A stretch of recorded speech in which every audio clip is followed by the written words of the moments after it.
सबसे पहले हम बात करेंगे कि ये आर्टरी, वेन, ये धमनियाँ क्या होती हैं। बेसिकली आर्टरी एक हाई प्रेशर ट्यूबिंग होती है जो हार्ट से ब्लड को पूरी शरीर में लेके जाती है।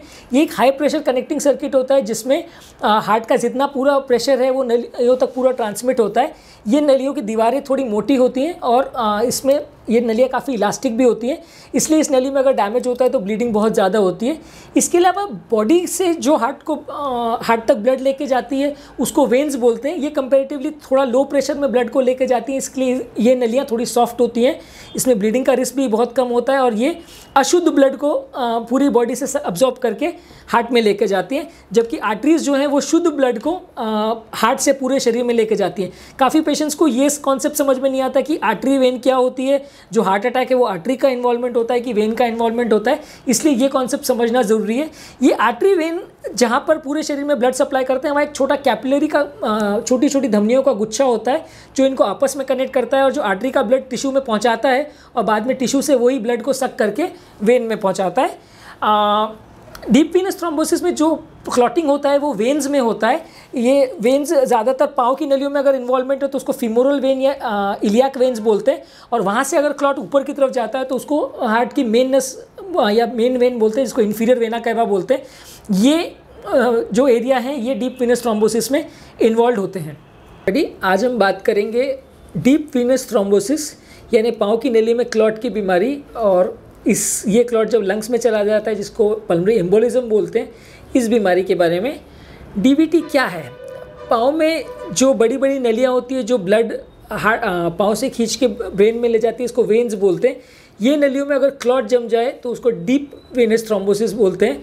ये पाँव की वेन्स दो तरह की होती है, सुपरफिशियल और डीपर वेन्स होती है, उसमें क्लॉटिंग होने का चांस थोड़ा ज़्यादा रहता है।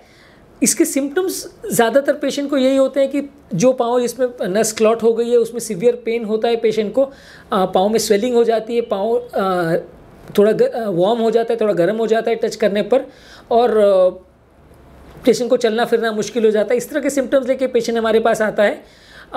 इस तरह के पेशेंट को जो हार्ट रिलेटेड हार्ट फेलियर में पाँव में स्वेलिंग आती है उससे हम डिफ्रेंशिएट ऐसे करते हैं कि यूजली ये पेशेंट्स में स्वेलिंग ज़्यादातर एक पाँव में होती है और ज़्यादा वार्म और टेंडर होती है और ज़्यादा पेनफुल होती है। जबकि हार्ट फेलियर या किडनी की बीमारियों में या लिवर की बीमारी में जो स्वेलिंग होती है वो ज़्यादातर दोनों पाँव में होती है और वो उतना पेनफुल नहीं होता है, ज़्यादा स्लो होता है।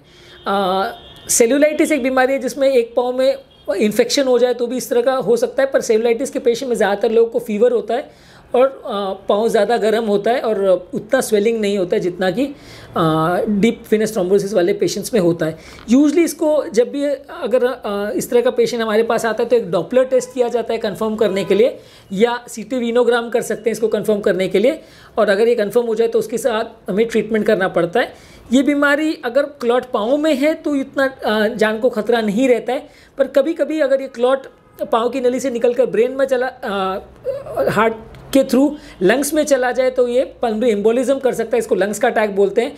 ये हार्ट अटैक जितना ही डेंजरस है उसमें काफ़ी पेशेंट की जान भी जा सकती है, तो इसलिए ये कंपैरेटिवली डेंजरस होता है। अगर एक पेशेंट को डीप वीनस थ्रोम्बोसिस हो गया तो उस पेशेंट को कंप्लीट बेड रेस्ट पे रहने की ज़रूरत नहीं है, थोड़ा बहुत चलना फिरना कर सकता है, थोड़ा बहुत एक्सरसाइज कर सकता है। पाँव को अगर मसाज कर सकते हैं कि नहीं, ये काफ़ी लोग हमसे पूछते हैं, पर कर सकते हैं, पर बहुत अग्रेसिवली नहीं करना चाहिए, नहीं तो पाँव से क्लॉट निकल के ब्रेन में जा सकता है, लंग्स में जा सकता है। इसका ट्रीटमेंट इसके ट्रीटमेंट में ऑप्शंस में या तो ओरल टैबलेट्स आती है, इंजेक्टेबल थेरेपीज़ आती हैं। जो ओरल टैबलेट्स हम देते हैं खून पतला करने की दवाइयाँ, इनसे थोड़ा ब्लीडिंग का रिस्क तो रहता है, पर इनका इफेक्ट लगभग 50 to 60% रहता है। इनके साइड इफ़ेक्ट में किसी किसी को बाकी के शरीर के बाकी साइड्स पर ब्लीडिंग वगैरह हो सकती है। इसमें वीनस स्टॉकिंग्स का यूज़ कर सकते हैं, जिसमें एक एक स्टिफ मोजा या स्टॉकिंग जैसा रहता है जो पेशेंट को हम पहना देते हैं, तो उससे क्लॉट और जो कंजेशन है या जो इडीमा है वो थोड़ा सा कम हो जाता है और पेशेंट को थोड़ा सिम्टम रिलीफ रहता है, थोड़ा सा बीमारी को भी कंट्रोल करने में हेल्प मिलता है। इसके अलावा एक लाइटिक थेरेपी यानी इंजेक्टेबल खून पतला करने का दवा है, जिसके लिए हमें पेशेंट को 2 से 3 दिन भर्ती रखना पड़ता है और कंटिन्यूस हम उसको इंजेक्शन देते हैं। कुछ केसेस में हम कैथेटर डायरेक्टेड लाइसिस भी करते हैं, यानी क्लॉट के अंदर हमें कैथेटर को छोड़ देते हैं और कंटिन्यूस उसमें से खून पतला करने वाले इंजेक्शन निकलता रहता है, इसको कैथेटर डायरेक्टेड लाइसिस बोलते हैं। इसके रिजल्ट रेगुलर दवा गोली वाले ट्रीटमेंट से बेटर है, ऑलमोस्ट 70 to 80% सक्सेस रहता है, पर इसमें तो सिग्निफिकेंट ब्लीडिंग का रिस्क है और जो कैथेटर हम रखते हैं उसमें थोड़ा इन्फेक्शन या क्लॉट होने का रिस्क रहता है। इस लाइटिक थेरेपी जो हम देते हैं ये सेम दवा है स्ट्रेप्टोकाइनेज या यूरोकाइनेज जो हार्ट अटैक और ब्रेन स्ट्रोक वाले पेशेंट में कभी कभी देते हैं। इसमें पल्मोनरी एम्बोलिज्म में भी इंजेक्शंस का हम यूज़ करते हैं। इस तरह के पेशेंट्स में इस तरह के इंजेक्शन से किसी किसी को थोड़ा ब्लीडिंग का रिस्क होता है, ब्लीडिंग कहीं पे भी हो सकती है, पर वंस इन ए वाइल अगर किसी पेशेंट को ब्रेन में ब्लीडिंग हो जाती है तो वो बहुत डेंजरस होता है और उसमें जान का खतरा काफ़ी हो सकता है। इंटरवेंशन में इसमें कई बार अगर बहुत ज़्यादा क्लॉट बर्डन हो तो हम कैथेटर को क्लॉट के पास ले जाके क्लॉट को थ्रोम्बस एस्पिरेशन कैथेटर से सक करके बाहर निकाल सकते हैं या टुकड़ों में उसको बलून से क्रश किया जा सकता है। इसमें क्लॉट का डिज़ोल्व होने का चांसेस थोड़ा बढ़ जाते हैं, रिजल्ट्स थोड़ा इंप्रूव हो जाता है। सर्जरी इस तरह के केसेस में यूजली नहीं की जाती है क्योंकि सर्जिकल रिजल्ट्स बहुत अच्छे नहीं होते, पर अगर बहुत ज़्यादा क्लॉट बर्डन हो और सर्जन करना चाहे तो इसमें क्लॉट को सर्जिकली निकाला जा सकता है, पर यूजली डीवीटी के लिए आइसोलेटेड सर्जरी ज़्यादातर लोग नहीं करते हैं। अब डीवीटी का नेक्स्ट स्टेज यानी पल्मोनरी एम्बोलिज्म पे बात करेंगे। पल्मोनरी एम्बोलिज्म में जब ये पाँव का क्लॉट निकल के हार्ट के थ्रू आपकी लंग्स की नली में अगर चला जाता है तो उसको एम्बोलिज्म बोलते हैं। ये डेंजरस बीमारी है, इसमें सडनली जान जा सकती है, पेशेंट को सडन सांस फूलने लगती है, घबराहट वगैरह होता है। इसको डायग्नोस करने के एक वेल स्कोरिंग सिस्टम होता है जो आप ये डायग्राम में देख सकते हैं।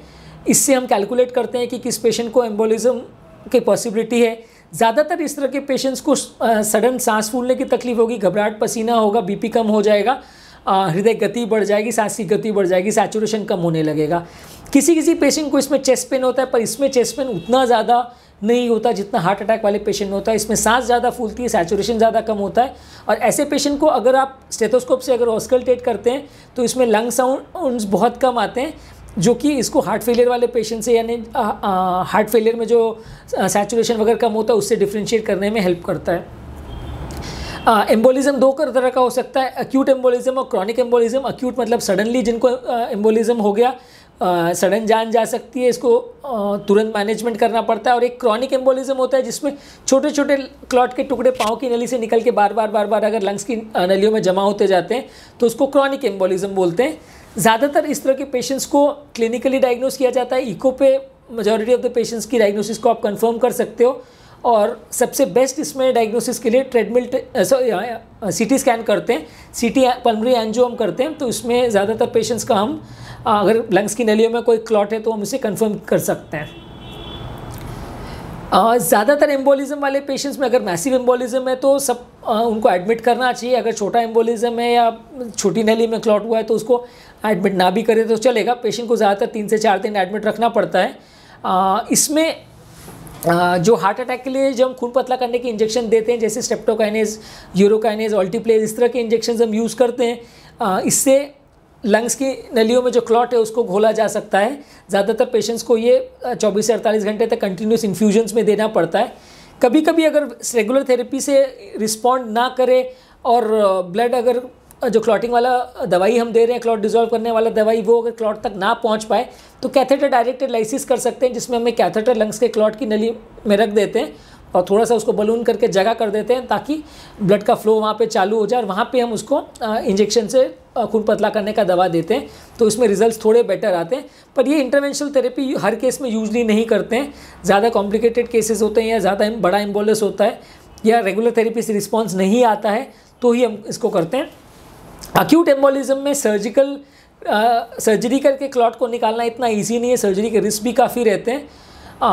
क्रॉनिक एम्बोलिज्म वाले पेशेंट में, जिसको क्रॉनिक थ्रोम्बोएम्बोलिक पल्मोनरी हाइपरटेंशन यानी CTPH बोलते हैं, इस तरह के पेशेंट में सर्जरी को किया जा सकता है। इसमें एक पल्मोनरी एंडार्टेक्टमी करके सर्जरी होती है जिसमें सर्जन लंग्स की नली को खोल के सारे क्लॉट्स को निकाल देता है। ये सर्जरी रूटीनली इसलिए नहीं की जाती क्योंकि इसमें काफ़ी रिस्क होता है। ऑलमोस्ट 15 से 20% तक का सर्जरी के बाद जान जाने का रिस्क होता है, इसलिए इसको रूटीनली नहीं किया जाता है। पर हाँ, ये पॉसिबल है। इसके अलावा इंटरवेंशनल थेरेपी में एक IVC फिल्टर करके डिवाइस होता है, वो हम यूज़ कर सकते हैं। अगर किसी पेशेंट को पाँव की नली में क्लॉट है और हम चाहते हैं कि हार्ट की नली में ना जाए, और खासकर अगर हम उसको खून पतला करने की दवा नहीं दे पा रहे हैं, तो पेट की नली में, जिसको इंफीरियर वेना कैवा बोलते हैं, वहाँ पर हम एक फ़िल्टर लगा देते हैं। ये एक फ़िल्टर एक जाली जैसा डिवाइस होता है जो आप डायग्राम में देख सकते हैं। ये लगा देने से पाँव की नली से अगर क्लॉट निकलता है तो वो वहाँ पे फंस जाता है उस फिल्टर में और लंग्स तक नहीं पहुँचता, तो परमानेंट डैमेज नहीं करता। अगर 4 से 6 महीने तक जब सारा दवा देने के बाद क्लॉट पूरा घुल जाता है तो हम ये फ़िल्टर को बाहर निकाल सकते हैं। इस फिल्टर को रूटीनली हर केस में नहीं यूज़ किया जाता सकता, उसको लाइफ लॉन्ग के लिए नहीं छोड़ा जा सकता, इसको साल 6 महीने के बाद निकालना पड़ता है। इसको हर केस में यूज़ करने में कभी कभार पाँव की नली में क्लॉट बढ़ने का चांस बढ़ भी सकता है, कभी कभार इन्फेक्शन वगैरह भी हो सकता है। थोड़ा सा कॉस्टली भी प्रोसीजर होता है, इसलिए हर केस में इसको नहीं यूज़ करते। अगर रूटीन केसेस में हम इनको IVC फिल्टर वगैरह यूज़ करते तो प्रोसीजर कॉस्ट अराउंड 50 to 60,000 जैसा रहता है। अब हम बात करेंगे फॉलोअप रिलेटेड इश्यूज़। ज़्यादातर पेशेंट्स को जिनको DVT या पल्मोनरी एम्बोलिज्म होता है इनको खून पतला करने की दवा देनी पड़ती है। ज़्यादातर पेशेंट्स को एटलीस्ट 6 मंथ्स तक ये दवा देनी पड़ती है। ये दवा 2 तरह की आती है, एक वारफरिन डेरिवेटिव्स आती हैं जिसमें पेशेंट को हर 1 महीने में PT विद INR टेस्ट कराना पड़ता है ये दवा का डोज टाइट्रेट करने के लिए। ये दवा में ऐसा है कि अगर डोज ज़्यादा हो गया और PT INR बढ़ गया तो ब्लीडिंग का चांस हो जाता है, और PT INR अगर 2 से कम हो गया तो क्लॉटिंग का चांस हो जाता है। तो PT INR की वैल्यू हमको 2 से 3 के बीच में INR को मेंटेन करना पड़ता है ताकि दवा का अप्रोप्रिएट असर रहे, ना बहुत ज़्यादा ना बहुत कम। इसके अलावा एक न्यूअर एंटीकोएगुलेंट्स यानी नई जनरेशन की मेडिसिन आती है जो कि थोड़ी कॉस्टली रहती है, लेकिन उसमें PT INR मेजर करने की ज़रूरत नहीं होती। इसमें ब्लीडिंग कॉम्प्लिकेशन भी थोड़ा कंपैरेटिवली कम रहता है, तो इनको भी यूज़ किया जा सकता है। ज़्यादातर इसको हम 6 मंथ्स to 1 year तक ज़्यादातर पेशेंट्स को देते हैं। एम्बोलिज्म 2 तरह का होता है, प्रोवोक्ड एम्बोलिज्म और अनप्रोवोक्ड एम्बोलिज्म। प्रोवोक्ड एम्बोलिज्म यानी जिसमें कोई रिस्क फैक्टर्स की वजह से पेशेंट को ये क्लॉटिंग हुआ, और अनप्रोवोक्ड एम्बोलिज्म यानी जिसमें विदाउट रिस्क फैक्टर पेशेंट को एम्बोलिज्म हुआ। रिस्क फैक्टर से मतलब ये है कि जैसे पेशेंट अगर कोई बेड रिडन है या रिसेंट किसी को सर्जरी हुआ है या फ्रैक्चर हुआ है या कैंसर है, उस तरह के पेशेंट को एम्बोलिज्म होने का रिस्क ज़्यादा है, तो उसको हम प्रोवोक्ड एम्बोलिज्म बोलते हैं। और जिसमें रिस्क फैक्टर्स नहीं है उसको अनप्रोवोक्ड बोलते हैं। प्रोवोक्ड एम्बोलिज्म में थेरेपी थोड़ा शॉर्ट ड्यूरेशन के लिए देते हैं, अनप्रोवोक्ड में ज़्यादातर कभी कभार लाइफ टाइम भी थेरेपी देनी पड़ती है। ज़्यादातर पेशेंट में 4 से 6 महीने के बाद आप अगर पाँव का स्वेलिंग है तो आप रिपीट डॉपलर टेस्ट करके देख सकते हो, और अगर आपको डाउटफुल है कि आपका क्लॉट डिसॉल्व हुआ है या नहीं हुआ है तो आप एक रिपीट CT पल्मोनरी एंजियो करके असेस कर सकते हैं कि क्लॉट कितना डिसॉल्व हुआ और कितने टाइम तक आपको खून पतला करने की थेरेपी कंटिन्यू रखनी है। Thank you. इसमें जो अब हम बात करेंगे कि जो डीप वेनस थ्रोम्बोसिस के पेशेंट्स हैं उनको खाने पीने के बारे में क्या रिस्ट्रिक्शंस है। ज़्यादातर ये पेशेंट्स में जो क्लॉट है वो वेन का क्लॉट होता है, और इस तरह के क्लॉट को घोलने के लिए, इनको कम करने के लिए हम एंटीकोएगुलेंट दवाइयाँ देते हैं। तो इस तरह के पेशेंट्स को हरी साग सब्जी का रिस्ट्रिक्शन रहता है, यानी कि जो फूड प्रोडक्ट्स में विटामिन K हो वो सब चीज़ों का इनको रिस्ट्रिक्शन रहता है। लेकिन ऐसे पेशेंट्स को कोलेस्ट्रॉल वाली चीज़ों का या जो हार्ट अटैक से रिलेटेड जो रिस्ट्रिक्शंस रहते हैं वो फॉलो करने की ज़रूरत नहीं है, क्योंकि ये जो वेन्स का क्लॉट है ये कोलेस्ट्रॉल रिलेटेड क्लॉट नहीं है। तो ऐसे लोगों को तेल घी नमक ये सब कम करने की ज़रूरत नहीं है। ऐसे लोगों को खाली विटामिन K कंटेनिंग हरी साग सब्जी को ही कम करने का ज़रूरत है। इसमें कुछ नए मॉलिक्यूल्स आए हैं जिसको न्यूअर एंटीकोएगुलेंट्स बोलते हैं। ये न्यूअर एंटीकोएगुलेंट्स के रिएक्शंस थोड़े कम हैं, आपस में दवाइयों के इंटरेक्शंस और डोज वेरिएशंस के चांसेस कम है, इसलिए ये दवाइयाँ आजकल ज़्यादा प्रेफर करने लगे हैं डीप वेनस थ्रोम्बोसिस में। इनका ब्लीडिंग रिस्क थोड़ा कम है, इफेक्ट थोड़ा ज़्यादा बेटर है, और बस थोड़ा सा कॉस्ट इश्यूज़ रहते हैं एज़ कम्पेयर टू वारफरिन। इनका कॉस्ट थोड़ा ज़्यादा रहता है, इसलिए हर पेशेंट में इनको नहीं यूज़ करते। लेकिन आजकल काफ़ी पेशेंट में जहाँ पल्मोनरी एम्बोलिज्म या डीप वेनस थ्रोम्बोसिस का प्रॉब्लम ज़्यादातर देखा जा रहा है, तो वहाँ न्यूअर एंटीकोएगुलेंट्स को ही प्रीफर कर रहे हैं, क्योंकि इसमें बार बार PT INR टेस्ट करने की ज़रूरत नहीं है, उसका डोज मॉनिटरिंग करने की ज़रूरत नहीं है, प्लस जो हम खाना पीना करते हैं उसके अब्जॉर्प्शन में उसमें खाने पीने से कोई फ़र्क नहीं पड़ता। ये दवा का डोज एक स्टैंडर्ड डोज भी अगर हम पेशेंट को देते रहे तो इसमें पेशेंट को बार बार मॉनिटरिंग की ज़रूरत नहीं रहती, ब्लीडिंग रिस्क कंपैरेटिवली कम होता है। जिन पेशेंट्स को एक बार डीप वेनस थ्रोम्बोसिस या पल्मोनरी एम्बोलिज्म हो जाए और एक बार हम खून पतला करने का स्ट्रेप्टोकाइनेज इंजेक्शन या यूरोकाइनेज इंजेक्शन अगर इनको हम दे देते तो इस इंजेक्शन को दोबारा रिपीट कर पाना बड़ा मुश्किल रहता है, क्योंकि ये जो इंजेक्शन हैं इसके खिलाफ बॉडी में थोड़े टाइम में एंटीबॉडीज़ बन जाते हैं, और 3 से 6 महीने के बाद अगर दोबारा पेशेंट को क्लॉटिंग होती है और ये इंजेक्शन हम फिर से यूज़ करने की कोशिश करते हैं तो इनका इफेक्ट नहीं आता, और इसमें कई बार दूसरे तरह के लाइटिक एजेंट्स या दूसरे तरह के खून पतला करने के इंजेक्शन यूज़ करने पड़ते हैं, जो कि 3rd जनरेशन एजेंट्स होते हैं जो ज़्यादा महंगे आते हैं। पर इंजेक्शन जो है ये जो 1st जनरेशन वाले आते हैं स्ट्रेप्टोकाइनेज और यूरोकाइनेज, ये ज़्यादातर पेशेंट में रिपीट यूज़ कर पाना थोड़ा मुश्किल होता है। Effect usually 2nd 3rd time में उतना अच्छा नहीं आता है। और जो ये खून पतला करने की एंटीकोएगुलेंट दवाइयाँ जो हम इन पेशेंट्स को देते हैं लॉन्ग टर्म क्लॉटिंग को प्रिवेंट करने के लिए, ये ज़्यादातर 3 से 6 महीने तक दिया जाता है। अगर किसी को प्रोवोक्ड एम्बोलिज्म है, यानी जिसमें एम्बोलिज्म किसी कारणवश हुआ है, पेशेंट बेड रिडन था या रीसेंट सर्जरी हुई या कैंसर की वजह से हुआ, वहाँ पे हम इसको 1 आध महीने तक के लिए देते हैं। और जहाँ पे अनप्रोवोक्ड एम्बोलिज्म है, जिसमें बिना किसी कारण के बॉडी की क्लॉटिंग मैकेनिज्म गड़बड़ होने की वजह से अगर क्लॉटिंग हुआ, तो वहाँ पे इनको हमें 6 मंथ्स टू 1 ईयर तक देना पड़ता है। अगर उसके बाद भी वापस इसको प्रॉब्लम पेशेंट को हो रही है, तो उसमें कभी कभी लाइफ टाइम भी कंटिन्यू करना पड़ता है। यूजली पेशेंट्स को क्लॉटिंग ना हो या डीप वेनस थ्रोम्बोसिस ना हो, इसके लिए सर्जरी के बाद इन चीज़ों का ध्यान रखना चाहिए कि पेशेंट को बने जितना जल्दी सर्जरी के बाद चलना फिरना चालू कर देना चाहिए, और पाँव को थोड़ा सा जल्दी एक्सरसाइज वगैरह करवाएं तो क्लॉट बनने का चांस कम होता है। जितना ज़्यादा देर पेशेंट बेड पर रहेगा, जितना ज़्यादातर बेड रिडन पेशेंट रहेगा, उतना क्लॉटिंग का चांस ज़्यादा रहेगा। और इसके अलावा सर्जरी के दौरान भी खून पतला करने की दवाई देना कंपलसरी रहता है, जिसको डीवीटी प्रोफाइलैक्सिस मेडिसिन बोलते हैं। ये मेडिसिन देने से क्लॉट बनने का चांस कम हो जाता है, और ये एम्बोलिज्म की वजह से जान का रिस्क पेशेंट को कंपैरेटिवली कम हो जाता है। ये खून पतला करने की दवाई जो हम इन पेशेंट्स में देते हैं वो एंटी प्लेटलेट से अलग है। हार्ट अटैक के पेशेंट में हम एंटी प्लेटलेट दवाइयाँ देते हैं, और एम्बोलिज्म और डीवीटी वाले पेशेंट्स में या अलग अलग तरह के क्लॉट्स वाले पेशेंट में, वाल्व वाले पेशेंट में जो हम दवाइयाँ देते हैं उसको एंटीकोएगुलेंट्स बोलते हैं। ये दोनों दवाइयाँ ही खून पतला करती हैं, लेकिन दोनों का काम करने का सिस्टम अलग है। दोनों को अगर साथ में दिया जाए तो ब्लीडिंग रिस्क बहुत ज़्यादा हो जाता है। किसी किसी सिलेक्टेड केस में कभी कभी देना भी पड़ता है, पर लेकिन ये दोनों सिस्टम्स अलग हैं, दोनों के डोज पैटर्न्स अलग हैं, और दोनों के साथ जो डाइट का रेस्ट्रिक्शन है, जो खाने पीने का रेस्ट्रिक्शन है, वो पैटर्न भी बिल्कुल अलग है।